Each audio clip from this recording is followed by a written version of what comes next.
Hello and welcome to episode 13. Hello and welcome back in this fantastic weather. Yes, we're outside again. Yay!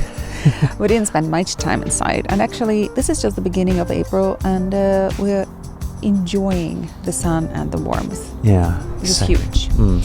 Let's get wiser together. Today we have a reality check. We recently hit the massive milestone, 1 year and a bit of living together under the same roof. And it is actually huge, and it hasn't been all dancing on roses. No.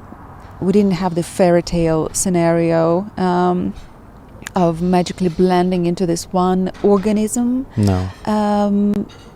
But, you know, today we're trying to normalize this experience for anyone who is out there struggling and thinking that they're barely making it to the 12-month mark. Yeah.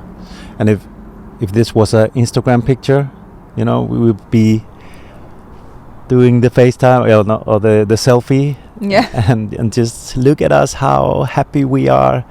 But, you know, this is real talk. And the truth is, year one almost broke us. Yep. And today we're going to have a completely unfiltered performance, and we'll tell you, how shaky this year has been, and how very small victories actually made it doable, like the art of closing the door. Oh yeah, the art of closing the door. But it's been chaotic. It's been exhausting, but it's also been beautiful. It's, let's get into what actually worked and what completely failed. Yeah. Because surviving a year together with this many competing needs in under one roof, that's not a fairy tale. I would say it's like an extreme sport. Okay, so let's start with the hot stuff. The biggest hit of the year. Our relationship, it has been genuinely shaken at times. You know, when you're pouring 100% of your energy into managing a house, 5 kids, the daily logistics, and the invisible fault lines there is in the blended family. The couple's connection is the first thing to get starved. We were in a survival mode. And when you are in a survival mode, romance is the first thing that gets hit. It really does. And when you are so stressed, when you're pressured, your communication is the first thing to go, to suffer, because patience evaporates. And we, for example, started being sharp with each other when we have to deal with all the logistics and, we stopped giving each other the benefit of the doubt. So putting it out there, our biggest goal for year 2 is our communication, our relationship. We need to work on that. Yeah. How we communicate under pressure. Yeah. And I think actually what we can advise everyone to do is what we have done, going to counseling, trying to get some instruments, to learn how to speak to each other, and being in a safe space where you can actually talk about problems. Yeah. And I don't know how to translate this into English, but our counselor said one good thing. Yeah. There was I think the best way is to say, think nice thoughts of each other. Yeah. Right. Well, it's giving, I think that phrase you mean, it translates as giving each other the benefit of the doubt. Yeah, I guess so. Yeah, not interpreting the words the worst possible way, but rather the best possible way. Yeah, the words exactly. and the actions. Yeah, and that has been a very good thing. It's been an eye-opener. Even though it's things that you really know intellectually, you know them, but just sitting there and putting words on the problems actually helps. Yeah. So do that. Yeah, and this is a huge step for us, actually. And we went to our first session this week, and it was great. Yeah. Because it is one thing that we can intellectualize our experience. We can talk about it. We understand. Yeah. We have done our own research. We have done a lot of things, but together. And for example, this pod, these talks. But it is a different thing going to a professional and asking for help for specific tools, how to deal with those situations. Yeah. Yeah. Because it's one thing to understand something, and it's another thing to actually put the tools into practice. Yeah, perfect set. Yeah. And, we have to acknowledge the friction between the two households, the sheer volume of a 6 to 7 person house was the factor contributing to our eldest decision to move out and to live with the other parent. Yeah. And we want to validate this for everyone listening. It is absolutely okay when some personalities do not blend well, and when a child makes a decision to choose the peace and quiet of the other household. We are dealing with independent human beings with their independent individual needs, and there is no one-size-fits-all solution in this case. No. And Yeah. But hey, it wasn't all just a failure, right? No. In fact, some of the biggest victories this year were completely invisible to the outside world. If you ask me what the greatest success was, it was the dishwasher. Yeah, it really was. Yeah. And so here's why that matters, because the kids are finally emptying the dishwasher without too much problems about it. No, there were no tantrums. No. At the beginning, when we first introduced the rules, there were some tantrums. Yeah. Why me? But that now there aren't these discussions anymore. And it shows that we have a shared family structure now, and that is a sign of creating a new family where we have our new set of rules that are actually working. Yeah, they've really grown. Yeah. And our kids. And my personal victory was mastering the art of closing the bedroom door. Because to be honest, when we moved in, I got very anxious and stressed by the sight of the messy rooms of my stepchildren.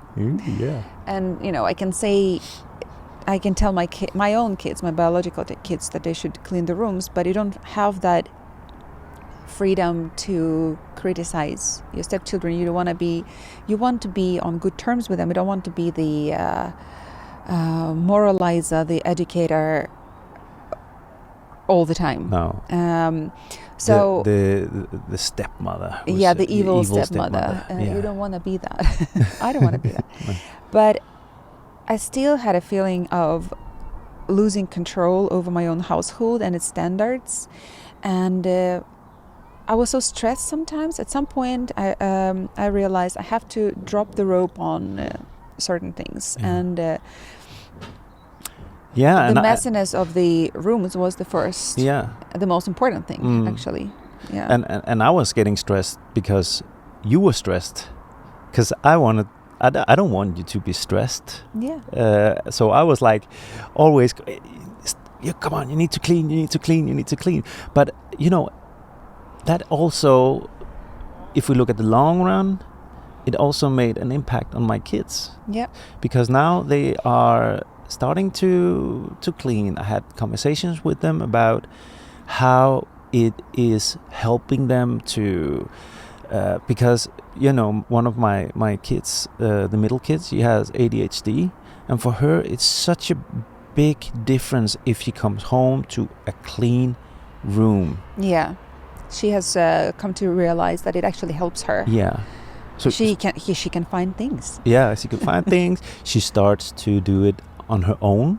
Yeah, another sign of personal growth and accepting the new rules of the new household gradually. Yeah. And I started to literally and metaphorically close the door, not to get stressed. So it's a combination of them cleaning on their own initiative more, and me closing the door when I find myself stressed, and kind of getting rid of that illusion of complete control. You don't have complete control. You never do, especially not when you have 4 or 5 kids in your household.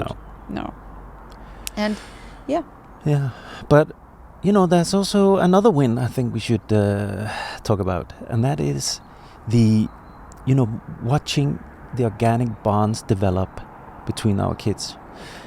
Yes, it didn't work out with my eldest son and my son, and because although originally they had a very good relationship, and before we moved together, my son looked up to your son, and but they didn't work that well as neighbors because of the noise levels and the different needs that they had. And you cannot force bonds to develop. I mean, and that's what we saw. But when it comes to our girls, they have developed very strong bonds. And they are not only the 2 big ones who are also going to school together, but also my youngest hangs with your oldest. I don't have an oldest, I have twins, my daughter. So with your daughter, and I often see them, like your daughter is going to my daughter, and they're talking and they're hanging, and they are all playing together, and I think that's hanging. It's the small things that I really love to see, that they're sitting in our couch in our living room laughing, and that's what kids do today. They sit they sit in the same room, but they look at their phone and they laugh, and they even write to each other, and then they laugh of something they play the game, Roblox or something. I don't know. Do something, I don't know. But it's just so lovely to see. It is. So we haven't magically blended into this Brady Bunch, but we have created a loving, well-functioning household. Sure, there's pressure at times, but it works. Exactly. Most of the time it actually works. We have to give ourselves a lot of praise and credit for that. And think that being in a blended family is not a sprint, it's a marathon. We're learning, we're adjusting. And I think just that we have survived 1 year and it's almost 4 months now, and the dishwasher is being emptied, our kids are bonding, and so I see, actually I'm positive, and I see signs of we are developing our own little family. Big family. Our big little family. Big family. So if you are out there doing the same thing, remind yourselves that you are building something huge from scratch, and drop the rope on those unimportant things like occasional mess or bickering or even conflicts. Focus on the goal and focus on the quiet wins, some progress in certain aspects, and the positive moments, the moments when all of you enjoy spending time together. This is probably the hardest thing I've done in my life, creating this blended family, it's a huge success actually, what we've achieved. So we want to thank you everybody for following us in our journey, and if you know someone who also is going through the same journey that we are, please share this episode, share everything, because it really helps us grow the channel, because we want to keep doing this. We think it's a very important thing. It's like therapy. It is like a therapy. Complement to our therapy. And one thing. please like and subscribe. It doesn't take a long time to just hit the button. Yeah, we do that as well. We like something that we watch and don't actually like and subscribe to the channel. I started doing it more now. Now that I'm in it. So we really appreciate your support. Yeah, and write in the comments as well. Yes, please write in the comments your advice maybe, or just some thoughts that this episode has provoked. Yeah. Thank you. See you next time. See you next time. Bye bye.